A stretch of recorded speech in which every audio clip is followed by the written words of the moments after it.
মধ্যপ্রাচ্য আর ইউরোপ দুটি ভিন্ন প্রান্তে জ্বলছে সংঘাতের আগুন। শুরুটা ইউক্রেন রাশিয়া দিয়ে হলেও এই মুহূর্তে যুক্তরাষ্ট্র ইরান যুদ্ধ রীতিমতো টলিয়ে দিয়েছে ভূরাজনীতির ভারসাম্য। ইরানের সঙ্গে যুদ্ধ থামানোর জন্য প্রতিদিনই নিত্য নতুন শর্ত দিচ্ছেন ট্রাম্প, দিচ্ছেন ভয়াবহ হামলার হুমকিও। বিপরীতে নিজেদের অবস্থানে অটল থেকে প্রতিরোধ ধরে রেখেছে ইরান।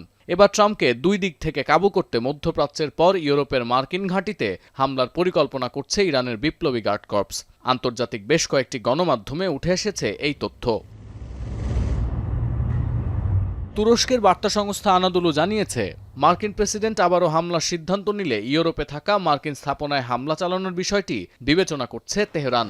72 ঘন্টা ময়েশ্চার লক সমৃদ্ধ লিলি হুইপড শিয়া মিস্টিক গ্লোয়িং বডি ওয়াশ। শিয়া বাটারের গুডনেস স্কিন রিপেয়ার করে রাখে সফট ও গ্লোয়িং, ছড়িয়ে দেয় লং লাস্টিং ফ্রেগন্যান্স। আনাদোলু আরও দাবি করছে, দক্ষিণ পূর্ব ইউরোপের দেশগুলোতে থাকা মার্কিন সামরিক স্থাপনাগুলোকে লক্ষ্যবস্তু করতে এরই মধ্যে প্রস্তুতি নিয়েছে ইরানি বাহিনী। এর মধ্যে আছে বুলগেরিয়া। গেল মাসে মার্কিন জ্বালানি সরবরাহকারী উড়োজাহাজগুলোকে নিজেদের বিমান ঘাঁটি ব্যবহারের অনুমতি দেয় দেশটি। ইরানের সামরিক কর্মকর্তারা বরাবরই সতর্ক করেছেন, ইরানের ভূখণ্ডে হামলা চালাতে যেসব সামরিক ঘাঁটি ব্যবহার করা হবে সেগুলোকে সম্ভাব্য টার্গেট হিসেবে বিবেচনা করবে তেহরান। ইরানের এই তালিকায় আছে সাইপ্রাসও। এর আগে গেল মার্চে সাইপ্রাসেরই একটি ব্রিটিশ বিমান ঘাঁটিতে ড্রোন হামলা হয়।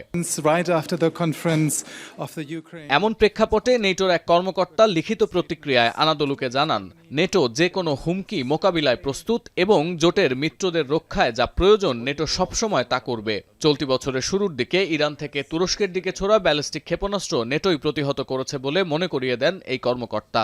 তার দাবি, পশ্চিমা সামরিক জোটের প্রতিরোধ এবং প্রতিরক্ষা ব্যবস্থা শক্তিশালী এবং কার্যকর তা আগেই প্রমাণিত হয়েছে।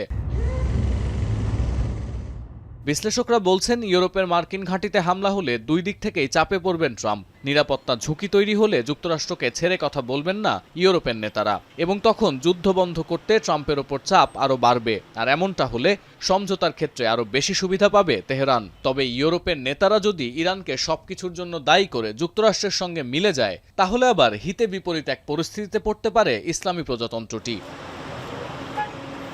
সতীর্থ কর্মকার, এখন বিশ্ব।